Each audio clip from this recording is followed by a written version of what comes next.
Hello everybody and welcome back to another episode of Minecraft Myth Busting. This episode we are going to bust a group of smaller myths all revolving around the Iron Golem. So I have 5 different myths requested by you, the viewers. So our first myth is, can Iron Golems take full damage? So this test is going to be made very simple with the use of command blocks because we can spawn in the villagers up in the sky. Now this first test we're going to do 4 blocks because that's the smallest distance a player has to fall to take damage, although you could say 3.5 because of half slabs, but we won't get into that.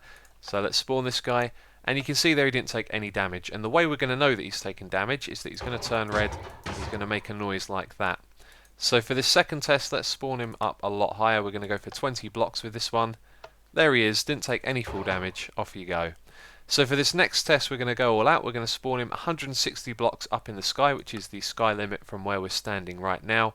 And he's going to fall all the way down. It's going to take a little bit of time. There he is. And he doesn't take any damage at all. I think it's pretty conclusive that they don't take full damage. So our second myth is, does looting affect Iron Golems? It is pretty straightforward to test this. We have a group of Iron Golems on either side. I have these 2 swords. We've got one with looting X and one without it. And so all I'm going to do is kill the ones on the left without looting on the sword, and then kill all of the ones on the right with the looting sword. Now there is about 25 Iron Golems on each side. However, they've both been spawned in at the same time using these command blocks, so the test is going to be fair. All we have to do is kill all of the Iron Golems on either side and then compare the results. You can see down there we've got some hoppers that are going to put all of the items into these chests. So it turns out that Iron Golems can hit me from the other side of this wall here, so killing them in survival mode was a bit of a pain, but I have done it all now, and the results are surprising. So let's have a look over at the no looting sword. We've got a stack and then 40 and 25 poppies, and over on the looting side we have a stack, 43 iron and 24 poppies. So we got less poppies and more iron by a tiny fraction on this side over here, and I think that's pretty clear that looting doesn't work on Iron Golems, which is a surprise to me. So this next myth is, are Iron Golems still angry after killing a player? Now a good comparison here is with the zombie pigman. When you aggress a zombie pigman in the nether, he is going to stay permanently aggressive until he despawns. There is no way for him to become unaggressive. Now this is slightly different with Iron Golems, and we have already looked into the game code to confirm this, but I can actually demonstrate to you what is going to happen. So if we go into this room with this Iron Golem here and we anger him, he is going to attack me and kill me. There we go, and I'm going to respawn in that bed that's right over there. So now I have died, and when I go back into this room he is no longer going to be aggressive towards me. Are you, buddy? Hey.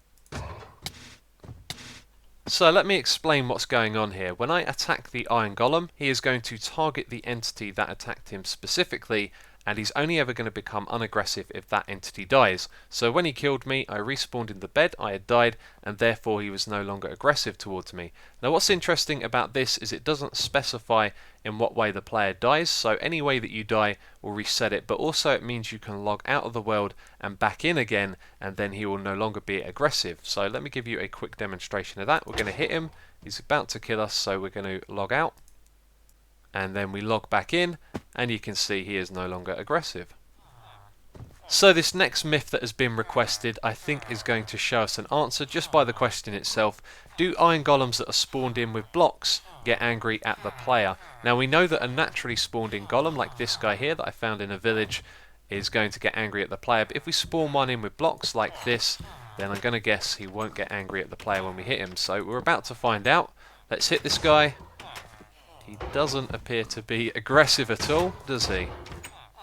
Okay, he's not. He's clearly not aggressive. Now let's hit the other guy who's probably wandered off. There he is, and just make sure. This is a naturally spawned Iron Golem. I'm going to hit him, and yep, he's angry. So our final myth for this episode is going to be a time lapse, because it's not really a myth. We are going to find out what mobs Iron Golems will attack. Now we're going to attack every mob in the game, and we are going to use this little testing arena down here. So we've got a bunch of Iron Golems. I've got a control panel over there so I can remove hostile mobs. I can spawn in extra Iron Golems, and I can also spawn in the mobs as well.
Well, that concludes our testing, and if you didn't notice, the Iron Golems were tracking the Ender Dragons, which means they were being hostile towards them, they were targeting them for attack, but these things fly away before they can even get close, and it looks like the myth-busting world is getting destroyed. I should have thought about this before I decided to test the Ender Dragons, but I guess that's it for this episode. So as always, if you have enjoyed it, please do leave a like, it is always appreciated, and thanks for watching.